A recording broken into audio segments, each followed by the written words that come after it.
I live alone in a little house in a big city. Kind of a rough around the edges neighborhood, but I've lived in the area most of my life, and my block is tight-knit in spite of half of it being vacant or abandoned.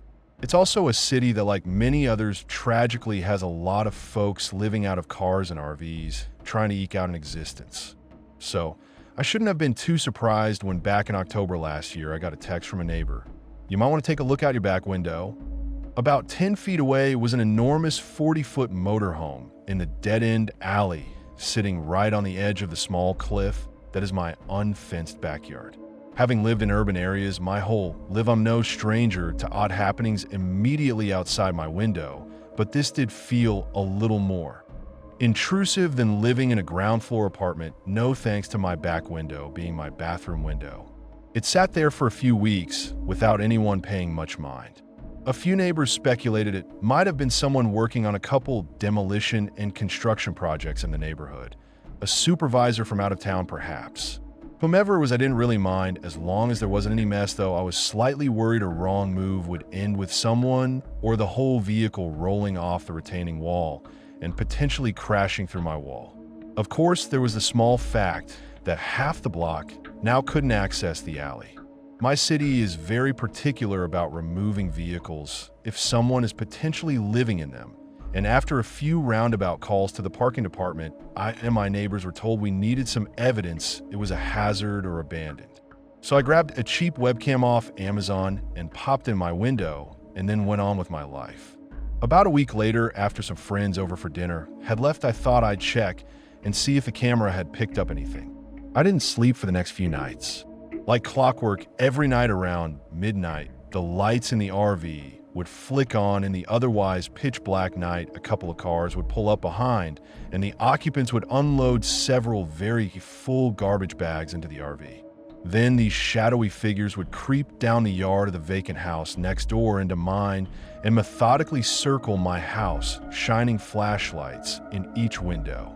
Cars would come and go all night until about 5 a.m., then all was business as usual during daylight hours. Worth mentioning that my house is essentially a studio apartment on top of a garage built into a slope.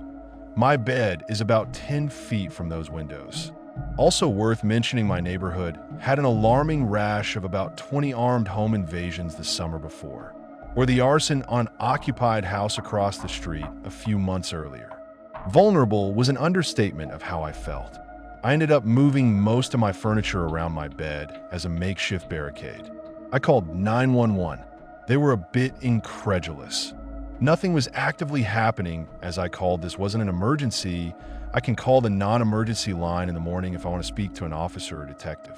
The next morning, I felt it was prudent to bring in any yard tools that would make a tempting window breaker and double-check the back porch and security flood had working bulbs. And just my luck, I managed to completely break both fixtures in the process. Almost immediately as I walked out my back door, the RV's door swung open and a man and woman stepped out. They were dressed in t-shirts and shorts despite the 39 degrees weather and looked a bit like zombies. I waved. They didn't. They stared past me. I quickly retreated back inside to keep an eye remotely, but not before noticing something even more startling. The RV had about 6 security cameras mounted on it, 3 of which were trained on my back door. I was watching them. They were watching me. After a day or 2 more of this, I had become fully nocturnal, leaving all the lights blazing all night, and I started to feel like I was losing my mind. This was both mostly benign and deeply unsettling. Texting friends and family in hopes of reassurance, well, didn't do much. They're probably just trying to find a quiet place away from the encampments. Maybe they work a night shift. If you were living on the streets, wouldn't you want a security camera? You have one on your house. Okay, maybe I was being paranoid. My neighbors were mostly preoccupied with the alley being blocked and subsequent missed deliveries. And it's not like the city was going to do much anyway. The cars kept coming and going all night. The people with flashlights stayed just outside the edge of my yard, but I'd catch the occasional flash through the window. After being reluctant to leave the house and my cat alone, I had to leave for an in-person work meeting. While I was gone, my camera pinged me about activity. The RV folks had set up stakes around my property and were wrapping yellow caution tape around my yard across the alley and set up a barricade of traffic cones around their vehicle. This was just getting weird. By this point, a few of us on the block started a group text to keep tabs on things. One neighbor a few houses down caught the female half of this duo in her backyard with a chainsaw limbing their oak tree in broad daylight. They confronted her, and she gave the same treatment as me, a mute, thousand-yard stare. That neighbor called it in, and I watched a few officers poke around for a minute, clearly puzzled by the barricades and tape. I thought there might be some imminent resolution. They then booked it back to their squad and took off with lights and sirens. There was a shooting a few blocks over I assume they got called to. Another night goes by punctuated by the RV's alarm going off every couple hours and the engine revving menacingly, though nothing out of the ordinary, at least this ordinary. I take my mid-morning nap I've become accustomed to over the past week, only to be woken by loud, angry yelling. I pull up the camera feed. Out back is another neighbor, the goofy dad-cum ex-naval officer, venting his frustrations to a police officer who's banging the RV door with a baton demanding the occupants come out. There's a brand new sports car parked behind one that I'd barely made out on my cheap camera's night vision. I carefully left out the front so as not to be conspicuous and circled up the mouth of the alley to speak with the officer and explain my story in a near stream of consciousness ramble. Did you see them leave? Nope, I played back the camera. The sports car showed up around 5:30 a.m. and nobody had left since. He said the car was too new to have a current registration and the RV was registered to a deceased person 4 counties away. Suspicious, but nothing outright criminal, but he'd ticket them with a 24-hour tow notice. As he was typing up the ticket, the sports car came barreling down the alley in reverse, nearly plowing into the cruiser, and I was told very sternly to leave immediately. I ran home and pulled up a police scanner feed to try and glean some information. They were calling for a gang officer, a domestic violence unit vice squad CSI, so my gut feeling wasn't too far off the mark. Later that night, the officer called me asking to send the entirety of my footage. I asked if there was anything he could divulge about what happened. I can't tell you much, but this was a bad dude and he's going away. We towed the car as evidence, but we'll have to wait until morning to get a big enough truck to move the RV. To say I slept well that night was an understatement. But that calm was shattered quite literally early the next morning as I heard glass breaking outside. 3 masked men were breaking into the RV with crowbars. One was up on a ladder, sawing through the roof with an angle grinder. I frantically called 911, struggling to explain the context of what was going on. Once again, met with a verbal eye roll from the call taker. Is it your RV? No. So you can't report a stolen vehicle that isn't yours. I hung up and tried again, hoping to get someone else on the other end. We have a record dispatch to that location. Are you sure these aren't the tow operators? Sure enough, just as these guys managed to get the RV started, the tow truck was coming around the corner. They booked it so fast it ripped up the gravel, and it's a miracle it didn't end up through someone's wall. Well, whatever the absolute fucking hell happened is seemingly over. Seemingly. Again, seemingly. I suppose this is an epilogue of sorts, and by far the most unsettling part of this story. I quickly upgraded my chintzy camera to a couple commercial-grade ones with smart object detection, synchronized floodlights, and automatic sirens, hoping I'd rest easy. No was going off all the time. At least once or twice a week, for over a month, the cameras caught creeps skulking around my backyard and windows with flashlights. Plenty of other times, cars idling with the lights off in the alley for unsettlingly long periods. The one I can't shake was the guy at 3 a.m., slowly making his way up the alley in a low crouch, taking a long pause directly behind my house, and then booking it towards my door full steam.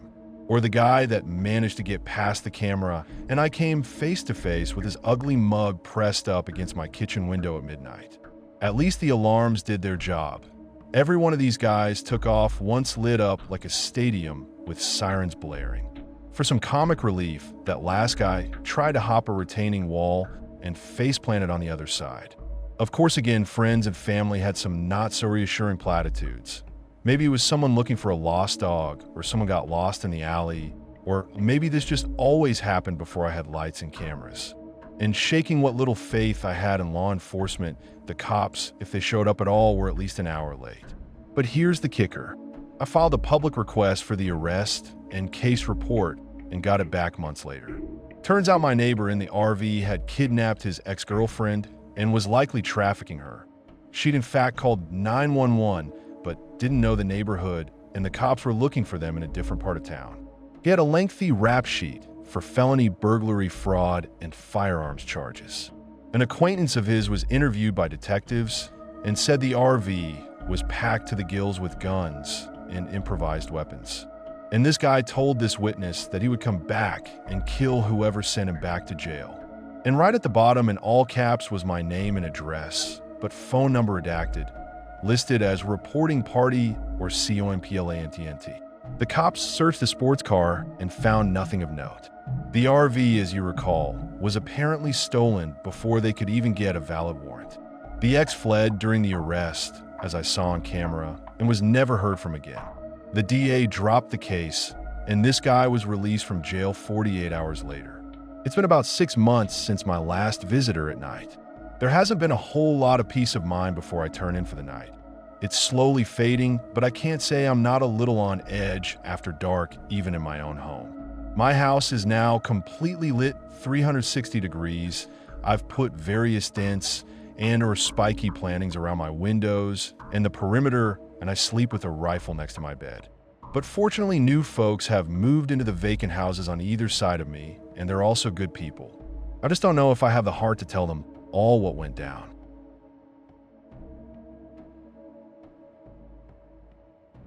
So I started dating this guy I met on Tinder. For context, I was 28 female, and he was also 28. He works in finance, and at first he seemed like a pretty normal, attentive guy. He showed a lot of interest in me. We went on several dates, and as time went by, we started seeing each other more and more. He brought me flowers, he was sweet, and I could tell he was into me. That part one liked. But I wasn't 100% sure about him from the start, because we were pretty different in many ways. Still, I thought, well, I don't need someone who's exactly like me, and I wanted to give it a shot. I was always honest with him about that. I told him I wasn't sure we were compatible long-term, and he said he understood but wanted to see where things went. After a while of dating, I started to notice he had different sexual preferences. He told me he was really into anal sex, like to the point of saying it was almost a deal breaker for him if his partner didn't want to do it. I had done it before, but it wasn't my favorite thing, and I told him that. I said I wasn't comfortable doing it all the time, but I was open to trying again occasionally. Then he started telling me more about his kinks. He said he was into BDSM and that he was a sadist. He also told me he'd gone to swinger clubs before and that he had a pretty intense sexual history. I'm not new to experimenting sexually, but this was kind of next level for me, especially the part about him being a sadist who liked inflicting pain on people. What really freaked me out was when he told me there had been times where someone he was with had said stop, and he didn't, but that this had still been within the boundaries of consensual play. Even if that's what he said, it gave me a really bad vibe. Maybe I'm being judgmental, but something just didn't feel right. The moment things truly unraveled was one night when we went out for drinks. He rarely drank. Like I'd only seen him have a super light drink once before, so it already felt unusual. We went to this low-lit cocktail bar, kind of romantic, and started talking more openly. I was curious about his sexual side, especially because he had said he wasn't sure where it came from. For context, he's adopted and never met his biological parents, and he wondered if maybe it came from something in his past, like maybe his mother had been raped or something, and that had somehow affected him. Then he told me he had a major fantasy about abuse, specifically about abusing others. And not in a role play kind of way. He told me this was his biggest fantasy. For me, I've had fantasies about being dominated too, but always from the perspective of being the submissive one, not the aggressor. The fact that this was his main fantasy really unsettled me. He said he had acted on it before, but with consent. So I asked him, what's the strongest fantasy you've ever had? And this is where things got really disturbing. He said that in his country, there had been a big wave of immigration a few years back, and he used to see a lot of immigrants living on streets. He said one day he started fantasizing about taking a homeless woman off the street, bringing her into his house, locking her in the basement, and doing whatever he wanted to her. When he said that, I was literally in shock. I'm a big true crime fan. I read Reddit stories, I watch videos on this kind of stuff, but hearing someone say that to me in real life and knowing he genuinely wanted, that was a whole other level. It felt like I was talking to a serial killer. And the fact that he worked in finance just added to the Patrick Bateman vibes. I asked him, wait, but you didn't actually do it, right? Because you know it's wrong. And he said, yeah, I know it's wrong. But the reason I didn't do it was because I was afraid of getting caught and ruining my life, not because I didn't want to. At that point, I didn't even know what to say. I was in total shock. I felt really uncomfortable because I could tell he was dead serious.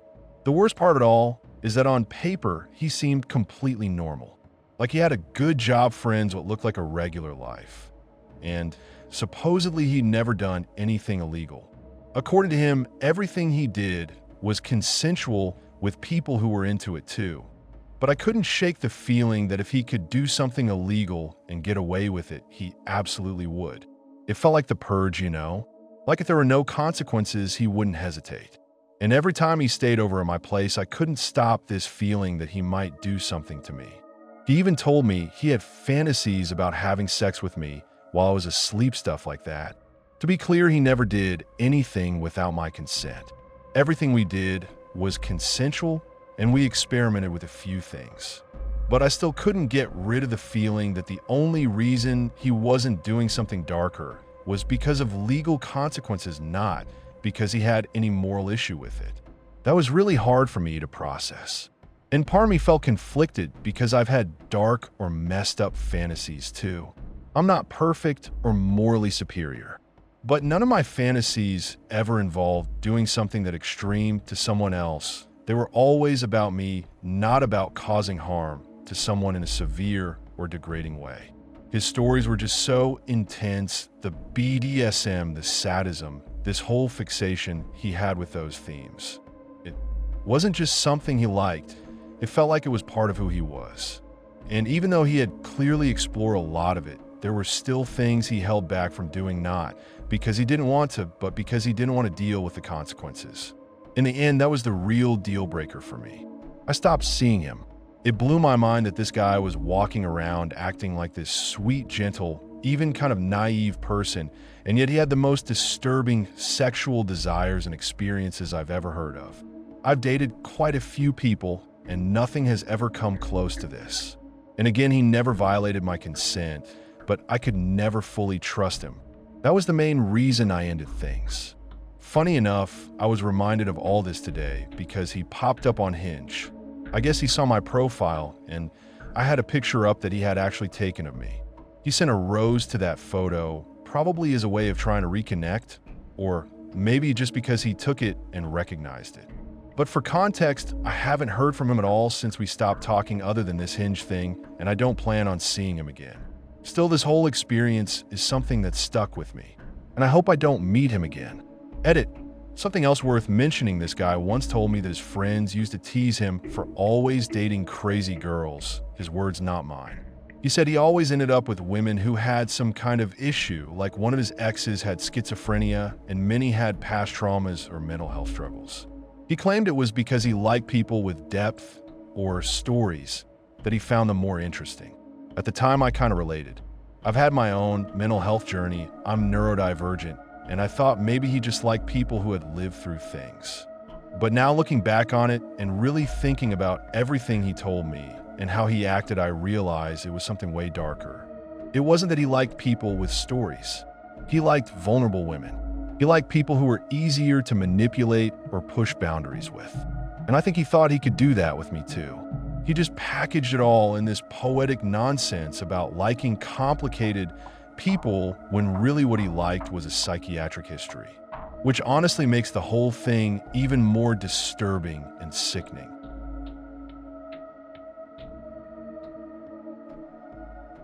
When I was 8, I lived on a very small cul-de-sac on a lake.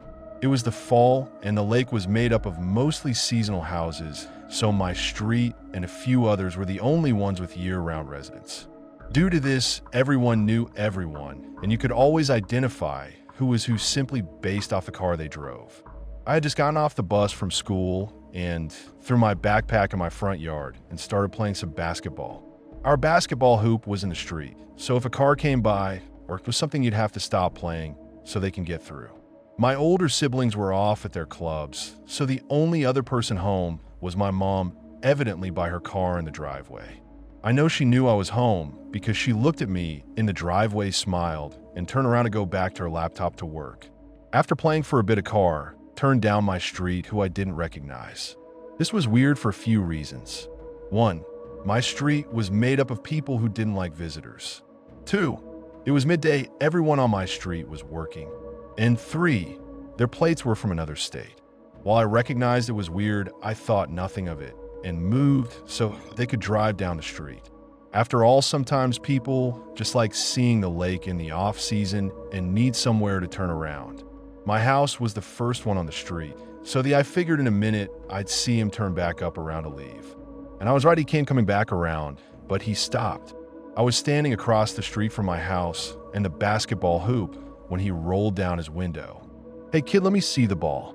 I handed him the ball, and he tried to shoot it over his car into the basket. Damn, I missed. "Go get it and let me try again." I remember thinking he was cool. He was probably early 30s and very charismatic. Despite it being fall, he was dressed like it was summer, like he was going to a frat house for a party. When I went to go retrieve the ball, I bent over and grabbed it from the ground, and I heard a camera. He had obviously taken a picture of me. Even at 8, some alarm bells started going off, but they were dismissed because of how the guy looked. I went back around the car and handed him the ball, except this time he grabbed my wrist. The ball fell, and he was just staring at me, his grip getting tighter and tighter. He then took his other hand and started to try and interlock his fingers with him. "Just let it happen, kid, enjoy this. And don't even think about screaming for help, nobody will hear you." I was confused because my mom would have heard me. She was working from home and could be outside in seconds. I resisted him holding my hand for what felt like minutes when he slowly started to put his foot on the gas. I was forced to kind of side sprint, and he got what he wanted. He was holding my hand. It was obvious he was filled with excitement and pleasure from holding my hand. His eyes rolled back, he pressed his legs together, his tongue was out. It was disturbing. I thought to myself that I can either scream and hopefully live or stay silent and probably die, so I screamed for my mom. He said, "Oh shit," and let go and sped off. The roads are tight where I lived, and I remember when he was turning off my road to the main road, he ran over a patch of the lawn across the street, probably going 40 miles per hour on this 10 miles per hour road. My mom came running out and saw him taking off trying to get his plate, but couldn't. I explained to her inside what happened, and then my dad later when he came home from work. My dad was a volunteer EMT on the weekend for the town, so he knew a lot of the police and told them what happened. They said they didn't get any other reports from the town and checked up with surrounding towns to see if they had anything, and there was nothing. My mom told my dad that she had seen an unfamiliar car going up and down the road lately, but thought nothing of it. We concluded he was probably scouting the area, as it was obvious our house had children in it, and the other houses were not occupied midday. He probably thought my mom's car was stationary because it was old, beat up, and hardly used with her working from home. We thought that was it, but something weird happened that night. While my siblings should have typically been home, it was a Friday night, and they wanted to stay at friends' houses. My parents were quicker to approve this than usual because they thought the less children at home, the less that would be at risk. Since they were older, and this predates the always online era, they would have wanted to be outside late, and they probably didn't want to listen to the whining that would ensue when my parents said they couldn't. With the police and my parents aware of what the guy looked like, we settled down for the night.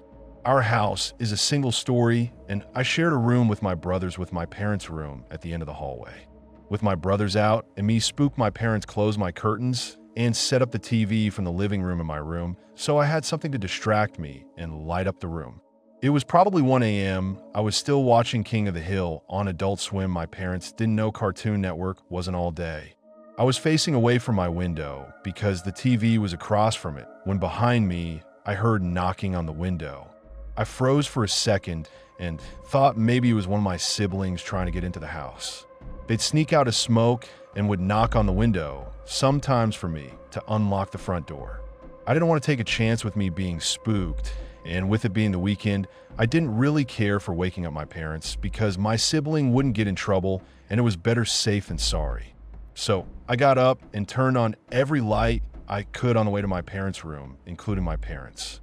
It woke my mom up, but not my dad. She asked me what was wrong, and I told her. She was having a hard time adjusting to the light from waking up, so I turned it off. My parents had 3 windows in their room, one facing the front yard, one facing the side yard, and one facing the backyard. The side yard and backyard have some thick woods behind them that separate us from our next door neighbor. The backyard window also had our basement door going to it. It was slanted up, so when standing at the top of it, you could see into their window. In the fall and winter, they wouldn't close that curtain because they didn't worry about anyone doing that.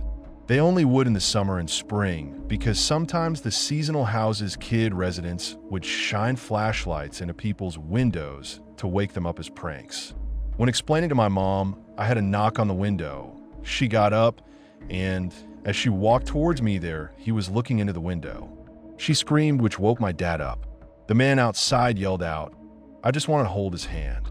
My dad grabbed the signed baseball bat he kept on his room and stormed outside in nothing but his underwear. He was gone. My mom was watching outside the window and said he ran into the woods. These woods weren't known for any big animals, so he was unfortunately safe. We called the police, and after that night, we got some basic home security systems. Everyone on my street knew what happened, and my parents invested into more indoor stuff for me and my siblings to do, which is how I got my first Xbox.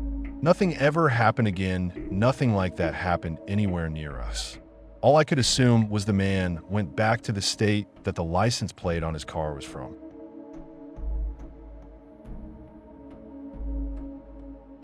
I walked out of my apartment building onto the sidewalk this morning, heading out for a morning walk. It was a beautiful morning, so I start walking. Only this time something felt off. You ever get that feeling like the air is too still? Like everything's too quiet for a city morning? That was today. Not eerie yet, just off. I brushed it off, figured maybe I hadn't had enough caffeine yet. About 30 meters ahead, there's this dude walking up the road. Looked regular at first glance. Hoodie cargo pants, one of those crossbody sling bags people wear now. But then I noticed something. Just ahead of him about 5 meters or so was this woman in gym clothes. Tight fit like most athletic gear. Nothing unusual in the neighborhood. Pilates studio is just down the block. At first it seemed normal. Morning joggers, morning creeps, you know. But the way he was watching her, it felt deliberate. Not just a glance. This was a locked-in stare. I slowed down just a little to observe, nothing dramatic. She stops at the curb to cross, and instead of walking past her like a normal person would, he slows down like carefully timing it, so she stays in front of him. I'm watching this, thinking this guy's off. She crosses the road. He waits, a beat too long, then crosses right behind her. Not alongside, behind, like he's tailing her. Then this dude just pulls out his phone and starts recording, like holds it low and angles it up, not even trying to hide it bold as hell. He's straight up filming her from behind as she's walking. I muttered, "You serious right now?" to myself. It felt gross to even witness. More women show up around the corner, also in gym gear, all headed to the same place, I guess. Pilates or yoga or whatever. And like some predator who's found a buffet, this guy shifts. He turns his phone and starts recording them too. Again, totally shameless. In public, broad daylight. Anyway, I'm catching up now. These women are going into the building and the guy starts walking faster. He wants to get right behind them. I could see it. He's trying to film as much as he can before they disappear inside. Last woman closes the door almost in his face. He stops kind of startled, then turns around. And now I'm face to face with him. I didn't even think. I just snapped. I shouted, "What the fuck are you doing, man? You should delete that footage right now." He looked dirty, greasy hair under a green bandana, sunken eyes, just scummy. He mutters something, couldn't make it out, like panicked. Shoves the phone in his pocket and walks away quick like a rat scurrying off. A busboy from the hotel across the street had seen it too. Comes up beside me and goes, "That guy? Yeah, he's been around before. Creepy as hell. So yeah, scumbag recording women in tight gym clothes." But here's the part one haven't told anyone else. Because that same night, that exact night, shit got weird. I don't mean the usual weird. I mean what the fuck is happening to me weird. After dinner, I was back home thinking about that creep. Something about the way he looked when he turned around. Not just embarrassed or guilty. He looked scared, but not of me. It was like he was being followed too. Like he was trying to stay ahead of something, and filming women was just part of his. I don't know, coping? I remember I couldn't sleep. Around 2 a.m., I was lying in bed when I heard this click, like someone tapping metal on glass. I thought maybe it was coming from the kitchen window, so I got up, checked, nothing there. But as I turned away, swear to God, I felt something behind me. Not saw, felt. You know when your skin crawls and you just know someone's watching you? I spun around, nothing. But then the tapping happened again. Top, top, top, top, top. I followed the sound. It was coming from my laptop.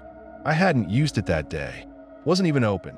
I walked over, flipped the lid, and the webcam light was on. The camera was on. I froze. I hadn't touched it all day.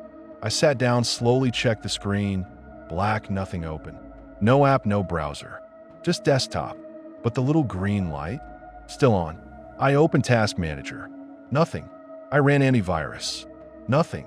And just as I was about to shut it down, the screen flickered like a glitch, just a few frames.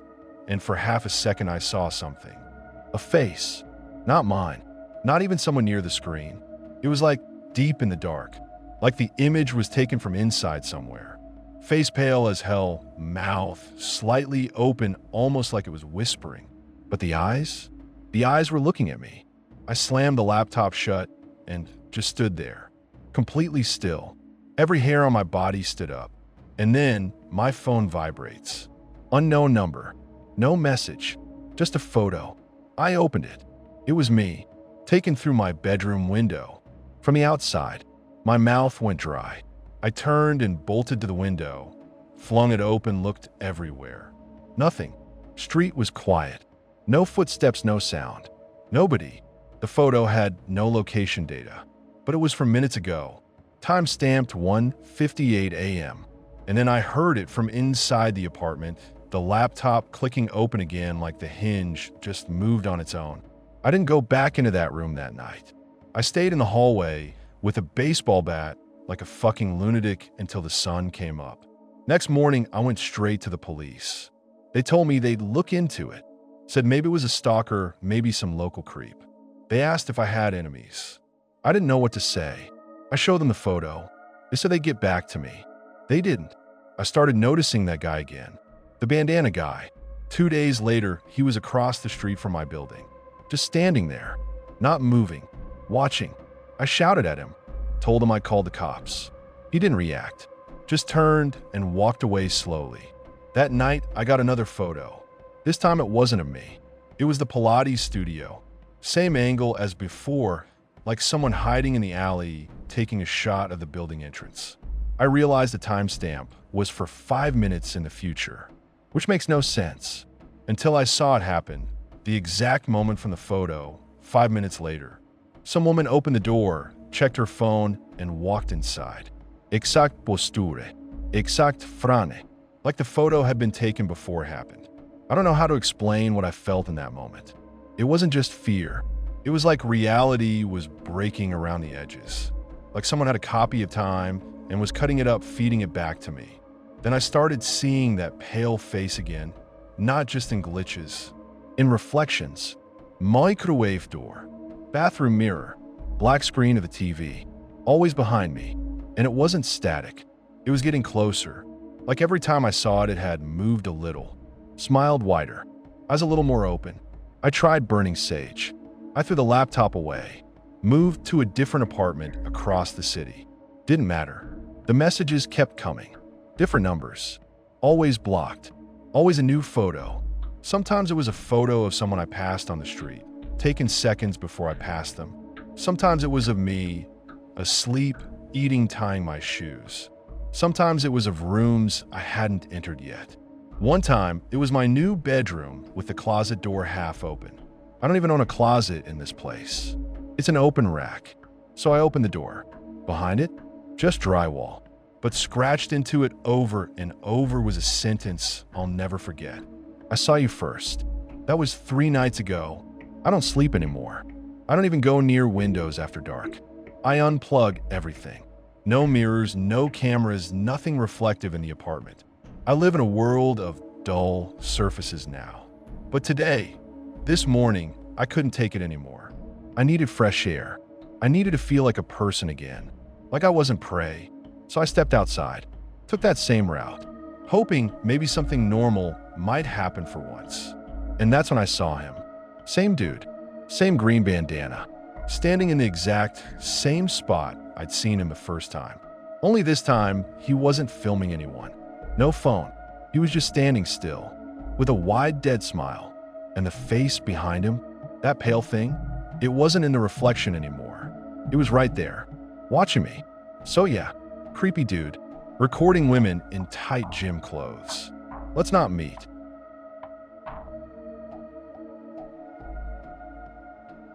This happened several years ago. I was probably 25 to 26 at the time. I'm 32 now. I don't usually talk about this, but every time I do, I can feel my pulse racing all over again. It was a Friday night, late spring, that weird, sweet smell in the air when everything's warming up, but there's still a chill once the sun goes down. I've been looking forward to this meetup for weeks, a karaoke night at a dive bar downtown that everyone in our circle loved. They had cheap pitchers, sticky floors, and a stage that looked like it might collapse if you dare dance on it. Perfect. We rolled up around 8 p.m. There were maybe 50 people crammed inside. Students' office, drones, a handful of drunks, already 3 sheets to the wind. My buddies and I snagged a booth against the back wall. You know the type. The one with velvet upholstery that looked plush but was stained beyond repair. I remember ordering a pitcher of something neon green that tasted like cough syrup, and half the table groaned. But beer or no beer, we were there for the show, karaoke. I'd sung maybe 2 songs that night, Living on a Prayer off-key, and Don't Stop Believin' with the whole bar yelling along. We laughed, cheered, poked each other's ribs when someone butchered a classic. It was rowdy, messy, exactly the kind of chaos I was craving after a long week. Around 10, a few of my friends wandered outside to smoke or vape. I don't smoke, but I tagged along because inside was too loud and I wanted a break. Fresh air, right? Except fresh air at a bar parking lot isn't exactly crisp. It's stale exhaust and scattered cigarette butts. Still, it felt quieter than the din inside. That's when I first noticed him. He was pacing near the back of the lot, tall, gaunt backpack slung low on one shoulder. His clothes looked cheap, maybe picked up at a thrift store. The hoodie was stained, jeans frayed at the ankles. He wasn't talking to anyone, just drifting eyes darting around like he was looking for something. Or someone. I mentioned it to one of my friends. Hey, check out that dude over there. But by the time they glanced over, he'd melted into a patch of shadow near the dumpsters. We joked he was the bouncer part of the security, some inside job. No big deal. I shrugged and went back to my Pepsi. Yeah, I know. Told you I don't smoke. The night wore on. Karaoke ended, replaced by a DJ spinning techno remixes. People filtered out, grabbing ride shares or hopping in cars. By midnight, maybe 10 of us were left. A small core of regulars, the diehards who never wanted the fun to end. It was just me, my buddy B, and 3 others, Mia, Sean, and Jess. We decided to head to Taco Bell across the street. Greasy post-bar runs are cliche, but man, does a Crunchwrap hit differently when you're buzzed and starving. The walk was short. Across the lot, down a sidewalk lit by those flickering street lamps, then over the crosswalk. We laughed, teased each other about karaoke disasters, tattled on who made a fool of themselves. Sean tried to convince B to try a crazy late-night challenge. Why not dip your fries in the nacho cheese? Jess rolled her eyes. I stayed quiet, munching an imaginary fry, scanning the dark edges of the parking lot. Taco Bell was nearly empty. We ordered 2 grande boxes full of tacos, burritos, nachos. Sat in those vinyl booths, half of which were torn. We talked shit, work, horror stories, X-Flame, rants, our big plans for summer. I remember looking at the clock, 1:15 a.m. The place closed at 2, so we had a little window. By 2:20, I was ready to dead people. My eyelids felt like bricks. Jess was dazed, head on the table. Sean had fallen into a Taco Bell coma, drool fest delicate. Mia and B were the only semi-functional ones debating splitting a chalupa. I finally forced myself up, slinging my backpack over one shoulder. Let's move, guys, before we get locked in and become burrito cats. Mia and Sean stumbled out. Jess was dragged upright by B. We crossed the parking lot again, this time almost jogging. The glow from Taco Bell behind us, the bar further back. I was halfway across when it happened. Dude, B's voice was low, scared. He didn't shout. He just let that one syllable hang in the air. I spun around. He was there. Same guy. Only now he was less shadowy and more concrete. Moonlight hit the side of his face. Sharp cheekbones, dark eyes that gleamed. His backpack looked heavier now, bulging. He was 20 feet behind us, but closing. I said, holy shit, that's the guy from earlier. B grabbed my arm. Let's go. We broke into a run. My legs moved faster than I thought they could. Adrenaline clenched in my gut like iron. I glanced back. He was jogging, head down, backpack bouncing. Not fast, but steady. I didn't want to see him pull something out of that bag. And I made it across the crosswalk, heart-stomping stuff, and hit the sidewalk as sprint. The bar was 15 yards away. I saw the door's neon beer sign reflecting off the glass. Freedom. We reached the entrance, shoved, and slammed the door. I slammed my shoulder into it, leaning hard. Winded, gasping, I dared a peek through the tinted glass. He was there on the other side, staring at the door. Hands jammed in his pockets. Didn't try to follow inside. Just stood watching. My chest hammered so loud I was afraid he could hear it. After maybe 30 seconds, he shrugged and walked off toward the street. Just like that, he slipped into the night. Inside, the bar was calm again. Music had died down. 1 or 2 stragglers at the counter nursing last calls. We looked at each other. Mia had just walked in, eyebrows raised. Jesus, I said. He was right behind us. Mia pulled out her phone and stared at his name on Facebook, Alexis Sim, with a profile pic from 5 years ago. Nothing but an egg, no friends, no posts. We tried to look him up, see if he'd ever been arrested for anything, but there was zilch. That was it. We didn't call the cops, didn't see the point. What would we say? Some dude in a hoodie followed us from Taco Bell. Might have sounded drunk. Besides, he never actually attacked. We convinced ourselves it was just a fucked up coincidence. I left around 3 a.m., grabbed my car keys, and took off. He lived down the block, so I dropped him off. He nodded, half asleep. I'm never going back to that Taco Bell, he mumbled. I laughed, said same, but in my gut, I knew it wasn't the place that spooked us. Over the next few weeks, I went back to the bar a couple times, never later than midnight. Sometimes I thought I recognized him leaning by the dartboard or lurking by the back door. My friends teased me, "You're paranoid, man." But once I swear I saw him slip into the alley as I rounded the corner. No bag this time, just him silent as a cat melting into darkness. A few months later, the bar announced it was closing for renovations. I heard rumors. A fight, someone got stabbed out back. Cops sealed off the lot for days. But the bar said it was nothing, just some asshole got drunk. I never found out more. Life moved on. I moved apartments, switched jobs, met someone. But every summer when the days get longer, I catch hints of him. A silhouette in the corner of my eye, footsteps when there's nobody there. I cringe, race to the door, check the locks twice. I still get together with that crew sometimes. We reminisce, laugh about our college-era stupidity. But whenever we walk by that Taco Bell or that bar's parking lot, we hush. No one cracks jokes. We cover our drinks, eyes flicking to the shadows. I don't know if he ever meant to hurt us. Maybe he was scoping cars to break in, and maybe he wanted a free concert of drunk assholes. Maybe he was just fucked up in the head. But the look in his eyes that night, that cold blank stare, told me he wouldn't have hesitated. I thought about talking to the cops, filing a report. But what proof do I have? Nothing but my word against some ghost in a hoodie. So I carry this story with me, warn friends to keep their heads on a swivel. And every time I catch a reflection in my office window at night, I pray it's not him lurking behind. I don't know what he would have done to us, but I hope we never meet again.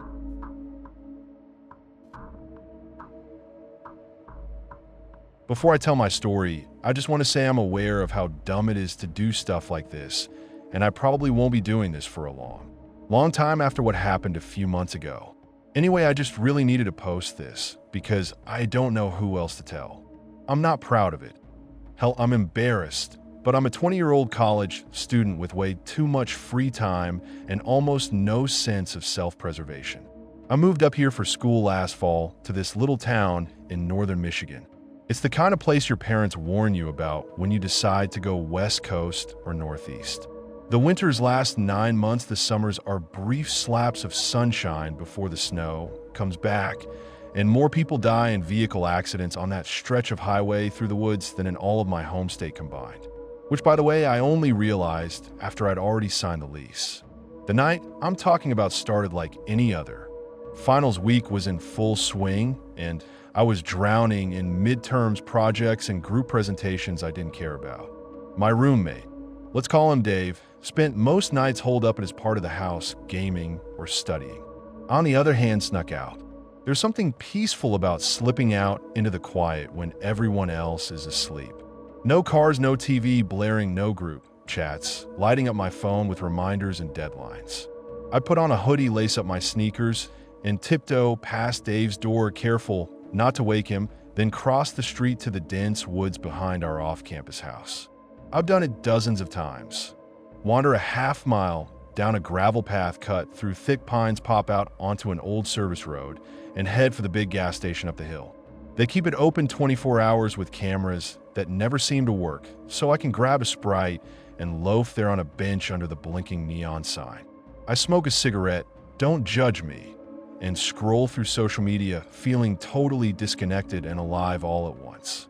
Except that night, something fell off the moment I stepped outside. The air was too still. Normally, there's a breeze rustling the leaves, but this time the branches hung in perfect silence. My breath puffed in front of me like I was walking into a fog machine at a concert. I shrugged it off. Maybe it was the stress making me paranoid. I was already late, past midnight, and I stuck to my usual route, left at the bend straight past the dead, and then up the switchback into the pines. By the time I reached the clearing where the gas station stood, I'd been walking for about 20 minutes. That's when I saw him. A skinny gray-haired man standing halfway between the trees and the asphalt, leaning on a flickering street lamp. If I hadn't recognized him from around town, IDV thought he was some freaky paranormal figure. He wore old dress, shoes, khaki trousers that were too big, and a white button-up shirt with stains on the collar.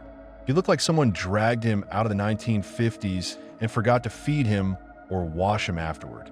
I froze in place, cigarette halfway to my lips. The man's head tilted, and he gave me a slow nod like he was greeting an old friend. My heart jackhammered. I wanted to turn and run, but curiosity locked me in place. He didn't move as I approached the station, just stood there watching me through the haze of my own breath. I made it to the bench under the neon sign and sat down, but I kept an eye on him through the cracked front window. He didn't come closer. He just leaned on that lamp post, his gaze fixed on me. I felt like a lab rat under a glass dome. After a few minutes, I shrugged and pulled out my phone. I took a photo of my cigarette, glowing in the dark, posted it to my story, then stuffed the phone back in my pocket. When I looked up, the man had moved. Not closer, but he'd switched sides of the lamp, so now he was on my right between me and the entrance to the woods. I took a last drag of my cigarette, stamped it out in the gravel, and pulled the door handle. It was locked. The door latch clicked, but the door didn't budge. I peered inside. The little market was empty, lights on, but no clerk in sight. The register set open the drawer, slightly ajar like someone had taken off with the till 5 minutes ago. Or never showed up at all. "Hello." I called. My voice sounded small. The man at the lamppost stepped forward, tilting his head in that same slow nod. My skin crawled. I jerked around to unlock the door again, still locked, and tried to look through the side window. That's when I noticed the spoon. It was stuck in the ground halfway between the door and the bench where I sat. A flimsy plastic spoon, the kind you get with ice cream. But it was snagged in the gravel. Just the handle buried the dish, pointing at me. Like he dropped it there on purpose, left a breadcrumb to lure me in. I stepped back, went for my phone to call Dave, but remembered right away he'd never answer at 3 in the morning. His ringer was off, so he could game. Plus my battery was at 10%. I shoved the phone back and took a deep breath. I decided not to be an idiot. I wrenched on the door handle again. Nothing, and turned to the lamppost to ask him what the hell was going on. He wasn't there. The lamp flickered and buzzed, but the man was gone. Just a spoon lying in the gravel, lonely as hell. My heart sank. Part of me wanted to leave it, ignore it. But another part, the stupid thrill seeker, picked it up. The handle was cold and brittle like it had been buried all night. I flipped it over to inspect it.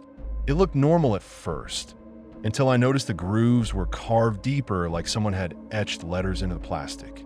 But the letters were impossible to make out. They twisted and warped like those old novelty spoons you find at gift shops, but glitchy, like an AI mangled them halfway through. I held it up to my face under the neon's jaundiced glow. The word, or words, were there just beyond comprehension. Jagged shapes that could be letters or could be random scratches. I felt a shiver. I looked behind me into the dark trees. No one. I looked back at the spoon, then back at the empty clearing. The flicker of the lamp was the only movement. I snapped the spoon in half and dropped it. Why? I don't know. Fear, adrenaline, self-preservation. I yanked on the door again and heard a click this time. The lock gave way. I yanked the door open and darted inside like a rat escaping a trap. The station was bigger on the inside. Long aisles of snacks, a corner coffee machine, a cooler case humming with sodas. The fluorescent lights buzzed overhead, casting a sickly glow. I froze at the entrance to aisle 3, half expecting him to be there, spoon in hand. But no one. I crept to the counter. The register was empty and open. I lifted the drawer and saw it was empty too. No money, no goods, missing no sign of struggle. I called Dave, voicemail. I paced behind the counter, staring down the aisles. That's when I heard it, a soft whistle like someone whistling an old hymn. I recognized it immediately. The same tune my grandmother used to whistle when she was happy in the kitchen. It froze me in my tracks. The whistle came again, louder this time, echoing through the silent store. I whipped around to see the door behind me open. He stood there backlit by the faint moonlight, dripping wet as if he'd just crawled out of a lake. His shirt clung to his bony frame. He raised both arms, holding something behind his back. I thought for a second it was another spoon. Then he walked in slow and deliberate. The whistle stopped. The store lights flickered and one by one went out, leaving only the neon signs glow through the glass door to light the place. I could see his eyes, pitch black holes in his face. He pulled his arms forward. It wasn't a spoon. It was my sweatshirt, the one I'd left hanging on the bench outside. He unfolded it and dropped it to the floor. Then he reached into the front pocket and pulled out my phone. The screen was cracked. He pressed the home button. Nothing. He looked up, his grin spreading slow. I turned and ran. I shoved past a display of chips, knocking it over. Bags scattered underfoot. I bolted for the side exit, but it was locked too. I skidded to a stop in front of the coffee station, thinking maybe I could hide behind the condiment counter. That's when he whistled again, right next to me. "Come on," he said, voice low and dry like leaves rattling. "You forgot me." I sprinted down aisle 5, heart pounding so loud I swear I heard it in my ears. At the end of the aisle, I saw a back door marked employees only. I hit it so hard my shoulder screamed. It swung open onto a narrow hallway. I took off down it, hearing him behind me whistling as he went. The hallway ended at a stairwell leading up. I dashed up 2 steps at a time, ignoring the burn of my quads. At the top was a locked door, thank God. I slammed into it, caught the knob, and wound it as fast as I could. It clicked. I threw it open and ran onto the roof. The roof was flat, covered in gravel, with an HVAC unit in the middle. I crouched behind it, gasping. The neon sign through the skylight above the front entrance cast a sick light. I pressed myself against the gravel, trying to disappear. Moments later, Boots on the roof. He stalked toward me, his silhouette flickering in the neon glow. In one hand, he held a spoon. The broken half I tossed outside. He gestured with it like a conductor. His other hand was empty, but it tightened into a fist as he neared. I debated jumping off 9 feet down to the alley. Could have broken my legs or worse. But I couldn't stay. He whistled that old hymn one last time, lifted his head, and crooned the words like a lullaby. My stomach nodded. I got up and ran toward the south edge. I leapt. I hit the ground, rolling, pain exploding through my ankle. I scrambled upright and ran back toward campus, stumbling through the gravel parking lot, cutting across lawns and gardens, screaming for help. Nobody answered. The street lights buzzed overhead. Cars were all gone. I limped for 2 blocks until I reached the service road to campus. Then I saw him again, standing by the entrance to the woods. The same lamppost where I'd first seen him. He tipped his head, that crooked grin. I kept running until I saw the old stone archway in the campus grounds. I ducked inside, my bleeding ankle throbbing, and collapsed behind a bush. I heard footsteps behind me. They slowed. A flashlight beam passed over me, then moved on. It was a campus security guard making his rounds. I called out, and he helped me to my dorm. I slept in the hospital wing that night. Nothing broken, just a sprain and a dozen cuts. When I called security to ask about the man, they said they had no reports. No missing person, no trespassing, alerts, nobody seen at the gas station. They even checked the cameras. The lamps never flickered out, the station was locked up tight, and the bench outside was empty. No guard said he'd whistled any tune, seen any spoons, or picked up any wandering old men in fancy button-downs. I tracked down the real owner of the gas station a week later. He told me it was closed after 8 p.m. for the last 2 years. Number 24-hour access. No cameras. Nothing but a boarded-up storefront and a dead lamppost that never worked right. I haven't set foot near those woods since. I can't sleep without checking over my shoulder. I don't sneak out anymore, and I'm seriously considering transferring schools.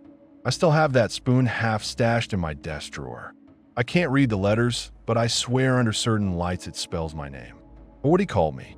I'm telling you this because I've replayed it 1,000 times, and I still can't make sense of it. Was it real? A hallucination? Some elaborate college prank? I wish I had an answer. All I know is that he knew me, knew my habits, my routes, even my name carved into plastic. Anyway, creepy old man that was stalking me that night, let's not meet again.